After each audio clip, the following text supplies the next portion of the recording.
प्रभु यीशु मसीह के मधुर और मीठे नाम में आप तमाम सब्सक्राइबर और दर्शकों को जल्द आने वाले प्रभु यीशु मसीह के मधुर मीठे नाम में आज की शाम हमारे इस डेली ब्रेड कार्यक्रम में आपका मैं फिर एक और बार अभिनंदन करता हूं। आशा करता हूं आप सब अच्छे होंगे और दिन भर जय के उत्सव में प्रभु आपको लेके चला और अब तक प्रभु ने आपको संभाला है। मैं विश्वास करता हूं वो आगे भी हम सबको संभालेगा।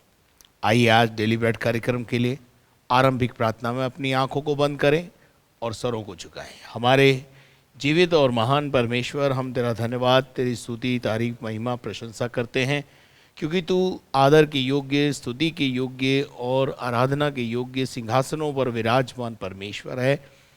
प्यारे परमेश्वर प्रभु जी, आज हमारा जमा होना, हमारे गीतों का गाया जाना, वचन का पढ़ना, सुनना और सुनाना सब तुझे पसंद आए। धन्यवाद करता हूँ, तूने हमारी प्रार्थना को सुना है। यीशु मसीह के जलाली और सामर्थी नाम से मांगते हैं, आमीन।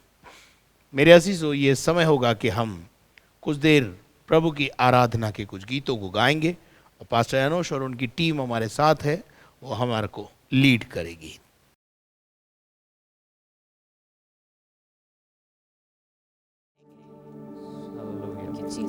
आइए मिलकर परमेश्वर की आराधना करेंगे जो प्रभु महान है और जिस कारण से उसने हमें बनाया वो कारण ये है कि हम उसकी महिमा, उसकी प्रशंसा करें, उससे मुलाकात करें, उसकी जय जयकार करें। आइए मिलकर कुछ देर उसको महिमा चढ़ाएं।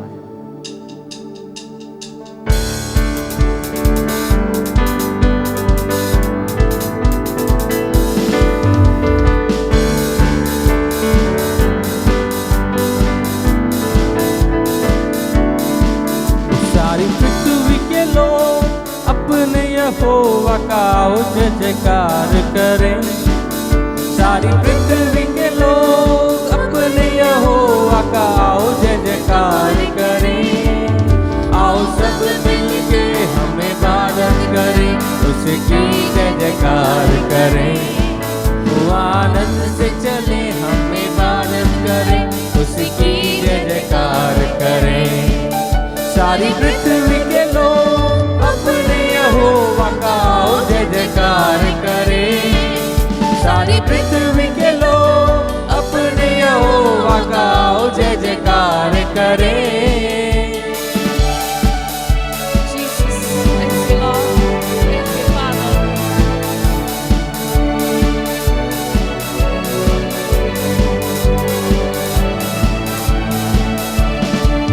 ये जान रखो यहोवा खुदा है, बनाया हमको हम उसके ही हैं।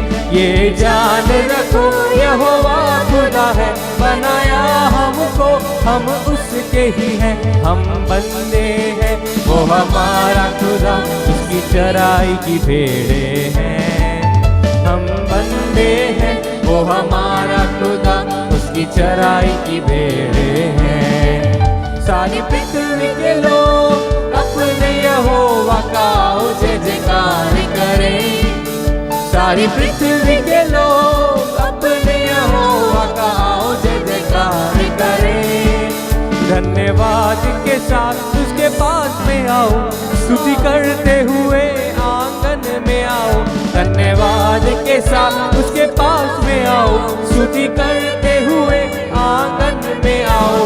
उसकी स्तुति करो, उसकी स्तुति करो, उसके नाम को धन्य कहो।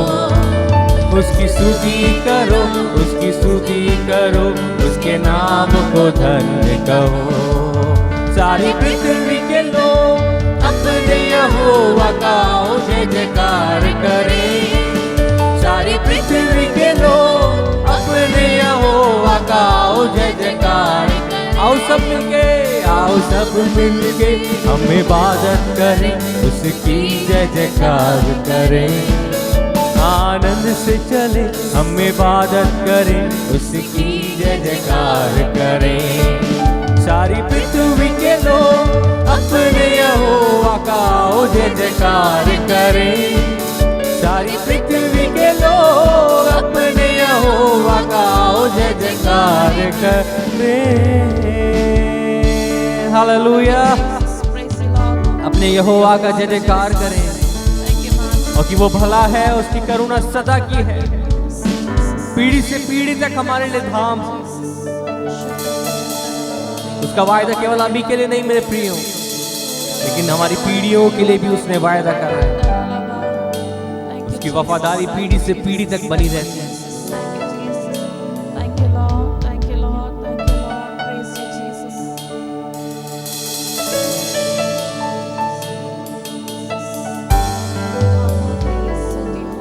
आइए आंखों को बंद करके उसकी महिमा करें। तेरे पास Yes. आता हूँ Yes, Lord. यीशु, Yes, Jesus. तेरे पास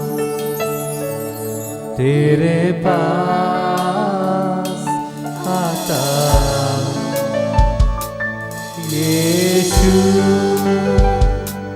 तेरे पास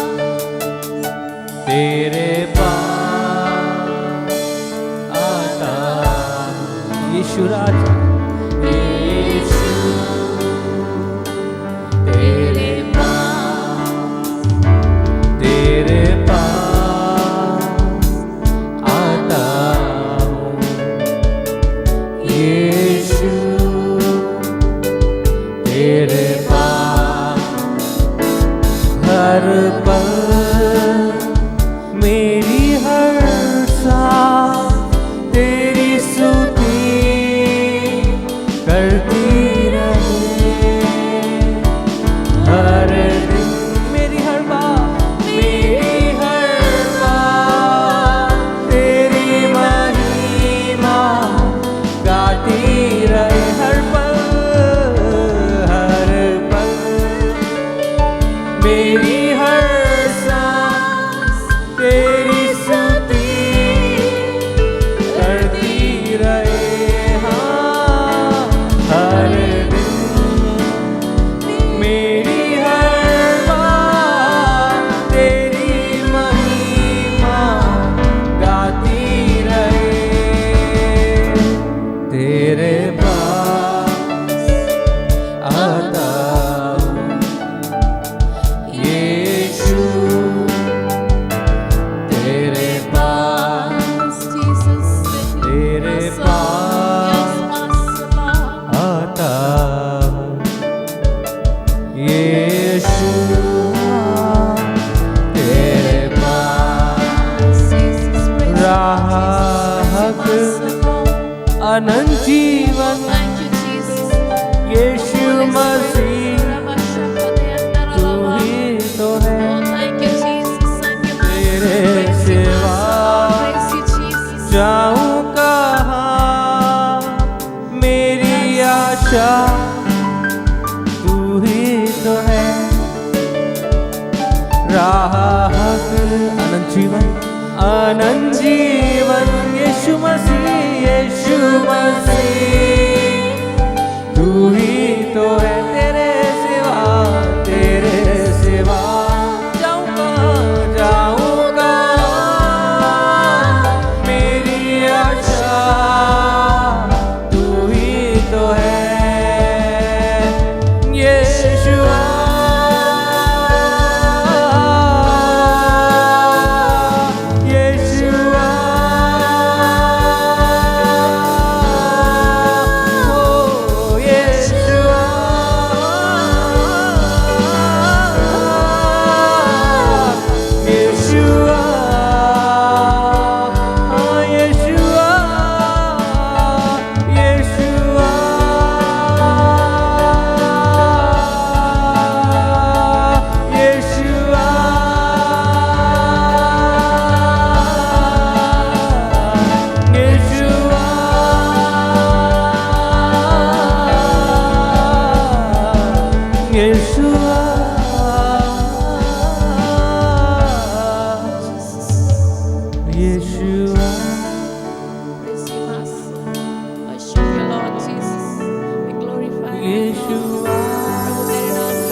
Yeshua,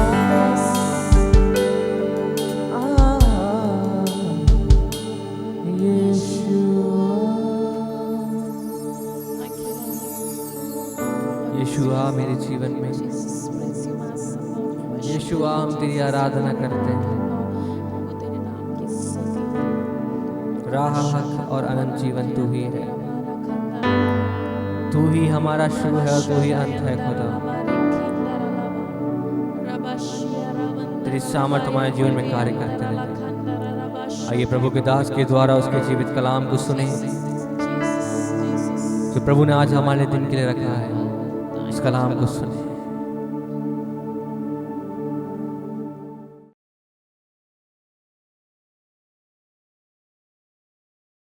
प्रेज द लॉर्ड। प्रभु को धन्यवाद कि एक अच्छी आराधना हमने अभी प्रभु को चढ़ाई है। और मैं विश्वास करता हूँ जब आराधना चल रही थी तो आप बहुत आनंद से प्रभु की आराधना कर रहे थे। और अब समय आ गया है कि हम परमेश्वर के वचन में प्रवेश करें। और मैं चाहता हूँ कि आज शाम परमेश्वर के वचन को पढ़ने के लिए और समझने और सीखने के लिए हम निकालेंगे मत्ती रचित सुसमाचार 15वां अध्याय और उसके 10 पद से लेकर के 20 पद तक। तब उसने लोगों को अपने पास बुलाकर उनसे कहा, सुनो और समझो, जो मुंह में जाता है वह मनुष्य को अशुद्ध नहीं करता, पर जो मुंह से निकलता है वही मनुष्य को अशुद्ध करता है। तब चेलों ने आकर उससे कहा, क्या तू जानता है कि फरीसियों ने यह वचन सुनकर ठोकर खाई? उसने उत्तर दिया, हर पौधा जो मेरे स्वर्गीय पिता ने नहीं लगाया उखाड़ा जाएगा। उनको जाने दो, वे अंधे मार्गदर्शक हैं, और अंधा यदि अंधे को मार्ग दिखाए तो दोनों ही गड्ढे में गिर पड़ेंगे। यह सुनकर पतरस ने उससे कहा, यह दृष्टांत हमें समझा दे। उसने कहा, क्या तुम अब भी तक नासमझ हो? क्या तुमने नहीं जानते कि जो मुंह से में जाता है वह पेट में पड़ता है, और जो संडास से निकल जाता है? पर जो कुछ मुंह से निकलता है वह मन से निकलता है, और वही मनुष्य को अशुद्ध करता है। क्योंकि बुरे विचार, हत्या, परस्त्रीगमन, व्यभिचार, चोरी, झूठी गवाही और निंदा मन ही से निकलती है। ये ही है जो मनुष्य को अशुद्ध करती हैं। परंतु हाथ बिना धोए भोजन करना मनुष्य को अशुद्ध नहीं करता। Praise the Lord. यहाँ पर अपन देखते हैं कि 15वें अध्याय के अंदर चेले जो हैं वो हाथ नहीं धोते थे, तो इस बात की शिकायत फरीसियों ने आकर यीशु मसीह से करी कि तेरे चेले जो हैं सफाई का ध्यान नहीं रखते और जो है बिना हाथ धोए रोटी खाते हैं और हमारे रीति रिवाज सिस्टम को जो है वो तोड़ते हैं, और ये अच्छी बात नहीं है। तो यीशु मसीह ने बहुत सारी बातें कही, लेकिन आज मैं आपको बताना चाहता हूँ कि और 10 पद में लिखा है, और उसने लोगों को अपने पास बुलाकर उनसे कहा, सुनो और समझो। मेरे अजीजों, हमें परमेश्वर का वचन सुनना है और उसके बाद उसको समझना है। यीशु मसीह ने इस बात को और भी गहराई से बात करने का मन बनाया, और 11वें पद में यीशु मसीह ने कहा, जो मुंह में जाता है वह मनुष्य को अशुद्ध नहीं करता। जो मुंह में जाता है वो मनुष्य को अशुद्ध नहीं करता, पर जो मुंह से निकलता है वह मनुष्य को अशुद्ध करता है। तो मैं आपको बताना चाहता हूं कि यहाँ परमेश्वर का वचन जो है, यीशु मसीह जो है वो भोजन वस्तु के बारे में बात कर रहा है, जो हम मुंह से इस्तेमाल करते हैं, हम खाते हैं या हम उसका सेवन करते हैं। अब कौन सी चीज़ खानी है और कौन सी चीज़ नहीं खानी है, मेरे अजीज़ों, इतना मेरे पास समय नहीं है कि मैं हर चीज़ को आपको बताऊं, लेकिन कुछ बातें प्रभु यीशु मसीह ने भी हमें बताई। जैसा यीशु मसीह ने बहुत संक्षिप्त में ये बात को कहा कि जो मुंह में जाता है, यानी जो हम भोजन सेवन करते हैं। अब भोजन सेवन के अंदर कई प्रकार की भोजन का हम इस्तेमाल करते हैं। कुछ लोग शुद्ध शाकाहारी खाने में विश्वास करते हैं, और कुछ लोग शाकाहारी और मांसाहारी दोनों का सेवन करते हैं। तो हमारे खाने और पीने से हमारे जीवन में अशुद्धता नहीं आती। विशेष तौर से खाने की बात हम कर रहे हैं, जो भोजन की बात है। हाँ, ये हो सकता है कि आपके शरीर को कोई भोजन वस्तु जो है वो सूट ना कर रही हो, ये चीज हो सकती है। और यदि किसी प्रकार का आपका मन कॉन्शियस आपको किसी चीज का सेवन करने के लिए आपका मन तैयार नहीं है, तो कोई भी व्यक्ति किसी को किसी भी प्रकार से बाध्य नहीं कर सकता है कि हम क्या खाएंगे और क्या नहीं खाएंगे। ये मनुष्य की अपनी कॉन्शियस और अपनी स्वतंत्रता है जो हमारे परमेश्वर ने हमें दी है, और साथ साथ सरकार ने भी इस बात की स्वतंत्रता दी है कि हर एक इंसान अपने विवेक और अपनी धार्मिक रीति रिवाज के अनुसार अपने भोजन का सेवन कर सकता है। हम किसी को बाध्य नहीं कर सकते।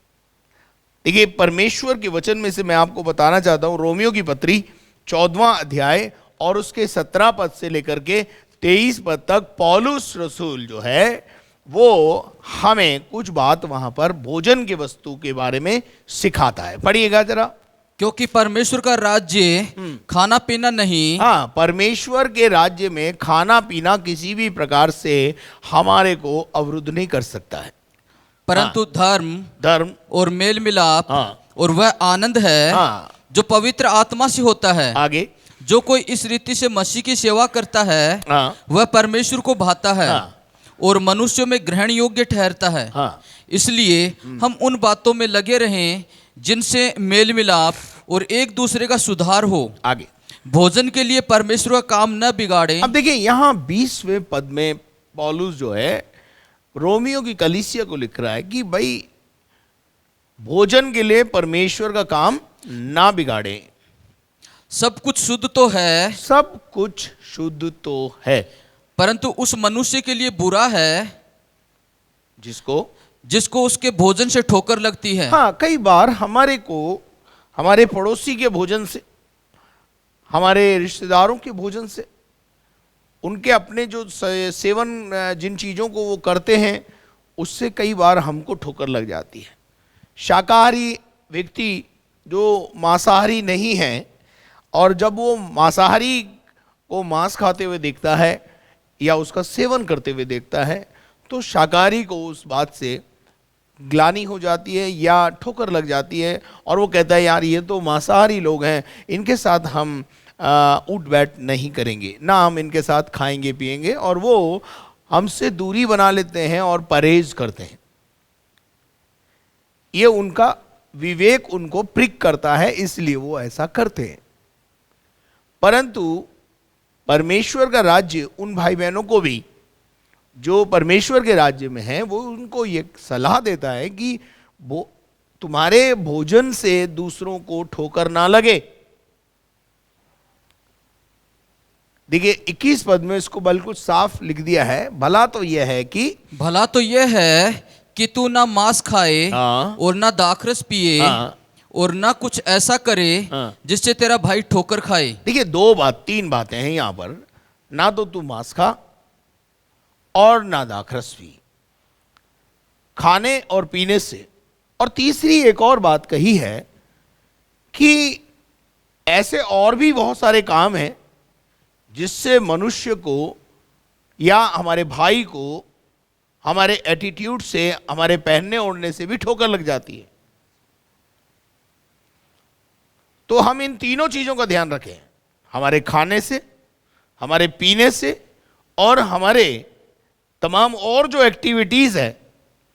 जब हम कलीसिया में आते हैं, विशेष तौर से जब हम एक समूह में कलीसिया में आके आराधना करते हैं, तो हमें इन बातों का ध्यान रखना है कि हम इस प्रकार की कोई भी बात अपने जीवन से ना होने दें जिसके कारण ठोकर लगती है। और बाइबल ऐसा बोलती है, यीशु मसीह ने स्पष्ट कहा है कि यदि किसी से ठोकर लगे तो जिससे ठोकर लगी है उसको सजा ये है कि उसको 5 किलो का भाटा चक्की का पत्थर बांध के समुद्र में डाल दिया जाए ताकि दोबारा वो बाहर निकल के किसी दूसरे को ठोकर ना खिलाए। तो यहां हम देखते हैं कि हमें इस बात को समझना है कि यदि हमारे भाई को हमारे खाने से और हमारे पीने से और हमारे कपड़े पहनने के तरीकों से या हमारे बातचीत के व्यवहार से अच्छा नहीं लगता, तो हम उसको अंदर सुधार करें। Praise the Lord. लेकिन मैं उनसे भी कहना चाहता हूं कि यदि आपका भाई खा रहा है, पी रहा है, या उसके एटीट्यूड जो है वो आपको समझ में नहीं आ रहा है, तो मैं आपको सलाह देना चाहता हूं कि आप उसको ना देखें। आप क्रूस पर चढ़े हुए यीशु मसीह ने, जिसने आपके कारण अपना प्राण दिया है, उसकी ओर निहारें। आपका लक्ष्य आपका भाई नहीं है, आपकी बहन नहीं है। आप यीशु की आराधना करते हैं और यीशु की शिक्षाएं बहुत अच्छी हैं। तो कई बार हम आपस में एक दूसरे की एक्टिविटी से ठोकर खा के कलीसिया में जमा होना बंद कर देते हैं, प्रभु के भवन में आना बंद कर देते हैं, प्रभु से नाराज हो जाते हैं। ये ठीक नहीं है, ये उचित नहीं है। प्रभु नहीं सिखाता है कि हम आपस में लड़ें या किसी बात से दूसरे को ठोकर खिलाएं। मैं दोनों पक्षों को कहना चाहता हूं इस मंच से कि हम भी इस बात का ध्यान रखें कि यदि हमारे एटीट्यूड से, हमारे खाने और पीने से, हमारे पहनने ओढ़ने से, बोलने चलने से किसी को ठोकर लग रही है, तो हम अपने जीवन को सुधारें। और मैं उनसे भी कहना चाहता हूं जो ठोकर खाते हैं, फालतू ठोकर मत खाओ।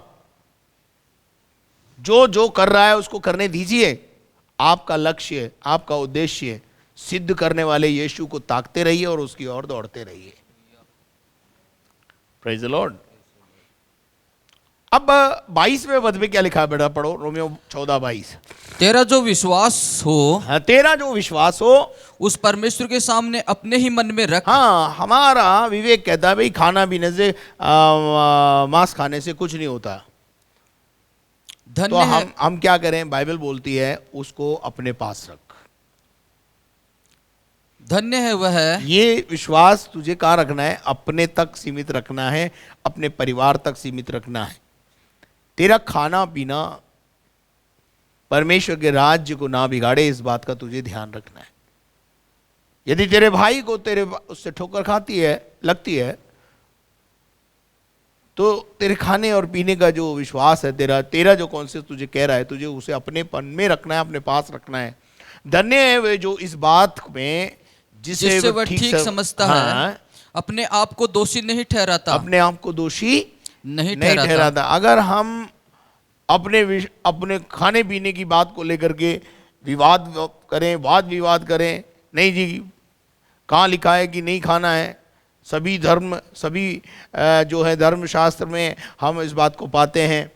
हाँ, कुछ धर्मशास्त्र ऐसे भी हैं, हाँ, जहाँ जो है जीव हत्या पर अपवाद है या नहीं करना चाहिए, लेकिन बहुत सारी जगह पे नहीं है। परंतु मैं आपसे कहना चाहता हूँ हम इस बात को देखें, समझें कि परमेश्वर का वचन क्या कहता है। 23 पद को पढ़ें। परंतु जो संदेह करके खाता है, जो शक करके खाता है, वह दंड के योग्य ठहर चुका। अगर आपका मन आपको प्रिक कर रहा है कि नहीं खाना है, तो मत खाइए। अगर आपका मन आपको अलाउ कर रहा है तो खाइए, क्योंकि यह निश्चय, क्योंकि वह विश्वास से नहीं खाता। हाँ, विश्वास से नहीं खाता, और जो कुछ विश्वास से नहीं वह पाप है। हाँ, अगर आपका मन आपको दोषी ठहराता है और कहता है कि भाई मांस नहीं खाना चाहिए, तो मत खाइए। आप शुद्ध शाकाहारी पेंटिकोस्टल बिलीवर बन के रहिए, कोई दिक्कत नहीं, पर इस अनुभव को मत छोड़िए। और किसी के खाने और पीने से कलीसिया में आना बंद मत कीजिए। और कलीसिया को भी कहना चाहता हूं कि ऐसे खाने पीने को अपने बीच में से समाप्त करें जिससे दूसरों को ठोकर लगती है। तो आओ हम मिलकर एक सौहार्दपूर्ण तरीके को अपनाएं जिससे किसी का भी सौहार्द ना बिगड़े। Praise the lord. यीशु मसीह ने, वापस मत्ती के अंदर आएंगे हम और उसके 11 पद को हम पढ़ रहे थे और उसी के संदर्भ में अभी हमने ये बातों को देखा था। तो मैं आपको एक जगह से और बता देना चाहता हूं, पुराने नियम में व्यवस्था विवरण 14वां अध्याय और उसके 3 पद को जरा पढ़ दें जरा। तू कोई घिनौनी वस्तु न खाना। हाँ, यहां हम देखते हैं कि प्रभु का वचन कहता है कि भाई ऐसी बहुत सारी वस्तुएं होती हैं जो घिनौनी होती हैं और उनको देखकर घिन आती है या हम नहीं खाना पसंद करते, तो बाइबल बोलती तू मत खाना। जो खाने के योग्य नहीं है, डू नॉट ईट एनी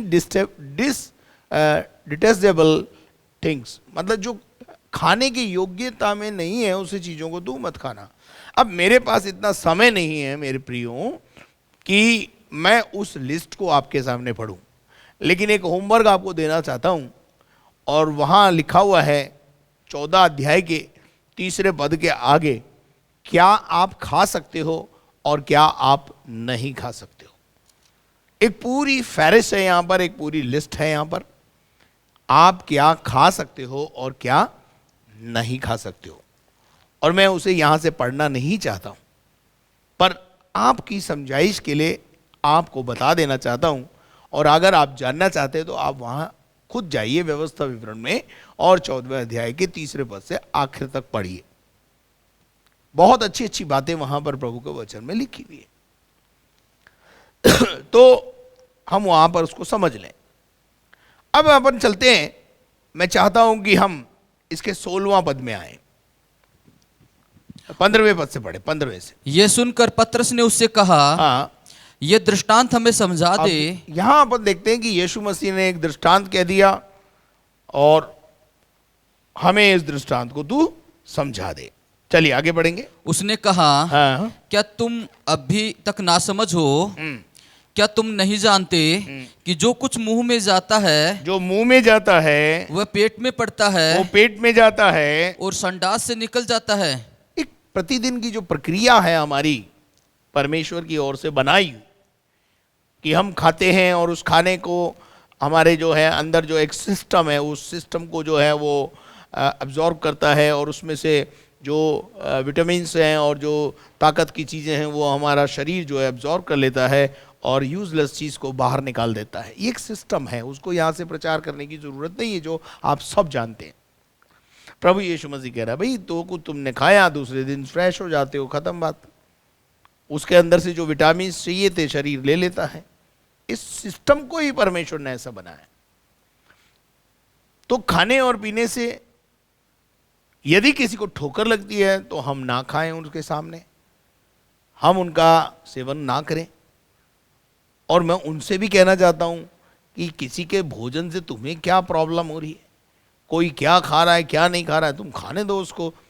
तुम प्रभु की आराधना करने आते हो, प्रभु की आराधना करो।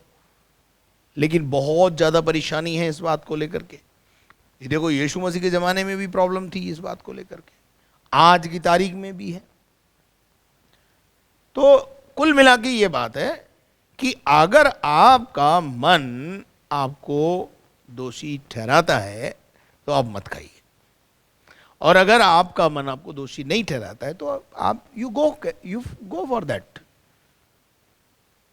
तो आज हम इस बात को देख रहे हैं और यीशु मसीह यहां पर अपने चेलों को अलग से समझा रहा है। अब देखते हैं आगे क्या समझाता है यीशु मसीह। पर जो कुछ मुंह से निकलता है वह मन से निकलता है। हाँ, जो कुछ मुंह से निकलता है, यानी हम जो बोलते हैं, तो जो हम बोलते हैं वो पहले हमारे मन में एक छवि आती है उसकी, वो हमारे मन में, मन के भंडार में वो चीजें भरी हुई होती है। जो मन में होता है वो ही ऊपर आता है। ध्यान से सुनिएगा, जो हमारे अंदर बसा हुआ है, जो हमारे अंदर पड़ा हुआ है, वही तो बाहर आएगा। एक शक्कर के व्यापारी से आप जाकर कपड़ा मांगो, how he can give you, वो दे ही नहीं सकता, क्योंकि उसके पास कपड़ा है ही नहीं, वो कपड़े का व्यापारी है नहीं, स्टॉकिस्ट है नहीं। इस प्रकार से जो भली वस्तुओं का स्टॉकिस्ट है वो भली बातें अपने भंडार से निकालकर आपको दे सकता है, लेकिन जो बुरी वस्तुओं का स्टॉकिस्ट है लूका रचित सुसमाचार उसके 6 अध्याय और उसके 45 पद में प्रभु यीशु मसीह ने यहां एक और बार ये बात कही है कि भला भंडारी, पढ़िए ब्रदर। भला मनुष्य अपने मन के भले भंडार से, हाँ, अपने मन के भले भंडार से, यानी भंडार कहाँ है? मन। हमारा जो मन है वो हमारा भंडार है, उसी में भंडार होता है सब कुछ। और भली बातें निकालता है। वो भंडारी अगर भला है तो भली बातों को निकालेगा। और बुरा मनुष्य अपने मन के बुरे भंडार से एक बुरी बुरा बातें मनुष्य, निकालता 2 है। प्रकार के मनुष्य के बारे में यहाँ पे लिखा है कि एक भला मनुष्य है जो भली बातों को अपने मन से निकालता है क्योंकि उसके अंदर भली बातें बसी हुई हैं। लेकिन जो दूसरा मनुष्य है, जो बुरा व्यक्ति है और बुरी बातें उसके मन में भंडार में भरी हुई हैं, वो केवल बुरी बातों को निकालता है। क्योंकि जो मन में भरा है, जो मन में भरा है वही उसके मुंह पर आता है। जब भी इस लाइन को समझ लीजिए, जो मन में है वही बाहर आएगा। जो मन में होता है वो ही बाहर आता है। चलिए आगे बढ़े। और वही मनुष्य को अशुद्ध करता है। और वही मनुष्य को क्या कर देता है? अशुद्ध करता है। अब यहां पर फरीसी पूछ रहे हैं कि बिना हाथ धोए रोटी खाना अशुद्ध है, और तेरे चेलों को तू समझा। यीशु मसीह ने 6:45 में बोला, भैया जो मनुष्य के अंदर से निकलता है वो मनुष्य को अशुद्ध करता है। यहां पर भी यीशु मसीह यही समझाना चाहता है। देखिए क्या लिखा है आगे, क्योंकि बुरे विचार, क्योंकि कुचिंता, हत्या, परस्त्री गमन, व्यभिचार, चोरी, झूठी गवाही और निंदा मन ही से निकलती है। ये सब कुछ कहां से निकलता है? मन ही इनका उद्गार सेंटर कौन है? हमारा मन। हमारे बुरे भंडार से, बुरे मन से बुरी बातें निकलती है। कुचिंता, बेकार की बातों की चिंता, हत्या, परस्त्री गमन। परस्त्री गमन का मतलब है दूसरी स्त्रियों के ऊपर अपनी दृष्टिकोण को रखना। और ऐसे ही स्त्रियां अगर पुरुष को ताकती हैं तो ये गलत है। व्यभिचार, चोरी, झूठी गवाही और निंदा, बुराई, ये केवल और केवल हमारे मन की भंडार से निकलती है। ध्यान रखना, आप मुंह खोलते हैं तो पता चल जाता है कि आप कैसे भंडारी हैं, आपके मन में क्या भरा हुआ है। इसलिए जो कम बोलता है वो बुद्धिमान ठहरता है। जो बोलता है उसका पता चल जाता है ये भंडारी कैसा है। मेरे अजीजों, इन बातों को हम अच्छी रीति से समझ लें कि परमेश्वर का वचन हमें क्या कहता है। Praise the Lord. ये सब बातें हमारे अंदर से निकलती हैं और यीशु मसीह कह रहा है कि यही बातें हमें अशुद्ध करती हैं, ना कि जो हम खा रहे हैं या हम पी रहे हैं वो हमें अशुद्ध करती है।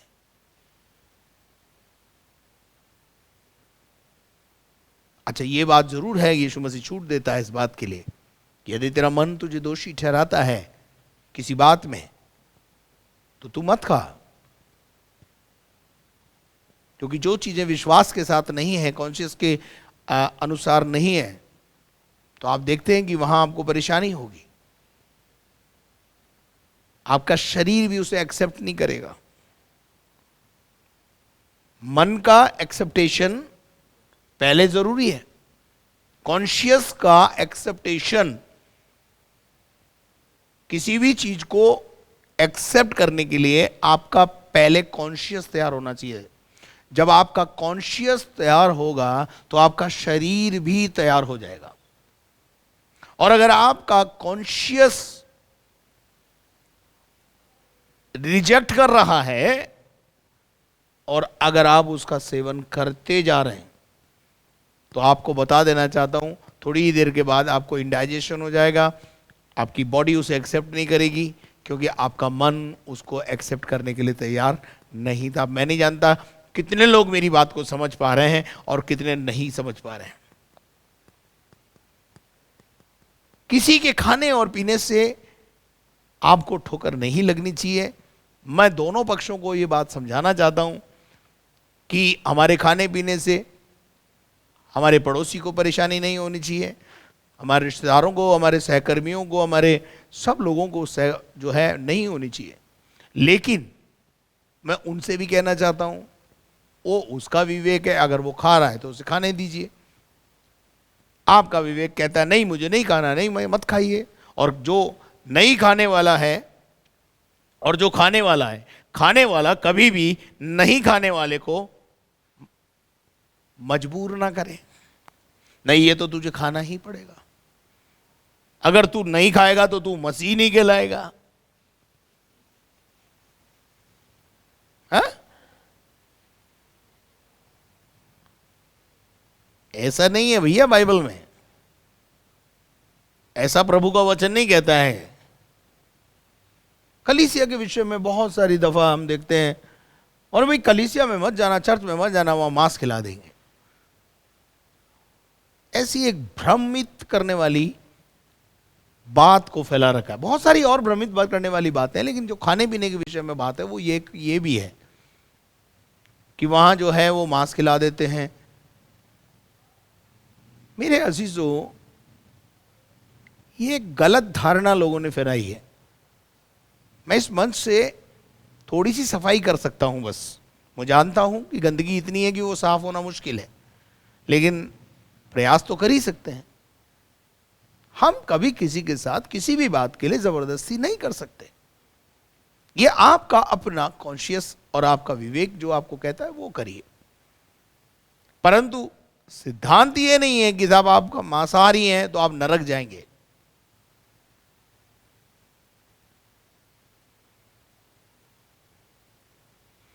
हम शुद्ध शाकाहारी हैं तो हम सब स्वर्ग जाएंगे क्योंकि हमने कभी हत्या नहीं की। ये सिद्धांत नहीं है, ऐसा बाइबल में कहीं नहीं लिखा है।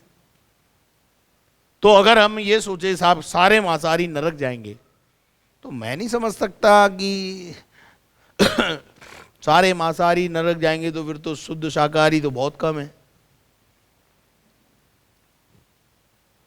अब इस पर तर्क दूं तो फिर और बात बढ़ जाएगी कि दुनिया में कोई शाकाहारी है ही नहीं।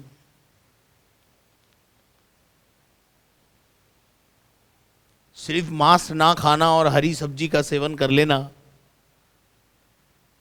आपके शुद्ध शाकाहारी होने का प्रमाण नहीं है मेरे भाई।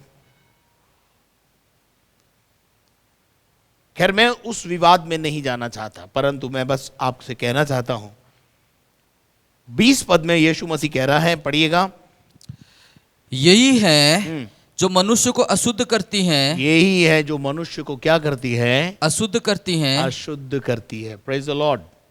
क्या आप समझ रहे हैं? ये चीजें कुचिंता, हत्या, परस्त्री गमन, व्यभिचार, चोरी, झूठी गवाही, निंदा और मन से और भी बहुत सारी बुरी बुरी बातें निकलती है। 42 प्रकार के पाप आपको इधर उधर अगर आप पथरियों में ढूंढेंगे तो आपको मिल जाएंगे। वो हमारे जीवन में पाए जाते हैं और वो हमारी जिंदगी को गंदा करते हैं, अशुद्ध करते हैं।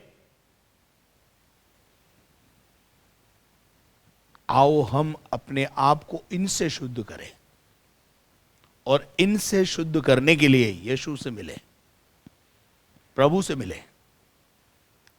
एक बहुत अच्छा गीत है जिसके बोल बोल कर खत्म करूंगा। भेष बदला क्या हुआ, दिल को बदलना चाहिए। भेष बदला मतलब कपड़े बदले तो क्या हुआ, भेष बदला क्या हुआ, दिल को बदलना चाहिए। और एक दो बातें नहीं, सब कुछ बदलना चाहिए। कभी कभी हम सत्संग में जाने के लिए एक दो बात बदल लेते हैं। पहले गाली बोलते थे, अब गाली नहीं बोलते, बाकी तो सब कुछ दबा के कर रहे हैं। तो भेष बदला क्या हुआ, दिल का बदलना चाहिए। और एक दो बातें नहीं, बिल्कुल बदलना चाहिए, सब कुछ बदलना चाहिए। और सब कुछ बदलने के लिए यीशु से मिलना चाहिए। Praise the Lord. वो यीशु मसीह है जो हमारी जिंदगी के हर क्षेत्र में काम कर सकता है। Praise the Lord. तो आशा करता हूं आपने इस बात को समझा होगा। परमेश्वर इस बात को समझने के लिए आपको बल, शक्ति और सामर्थ्य। दुआ करें। हमारे जीवित और महान परमेश्वर, हम तेरा धन्यवाद, तेरी स्तुति, तारीफ, महिमा, प्रशंसा करते हैं।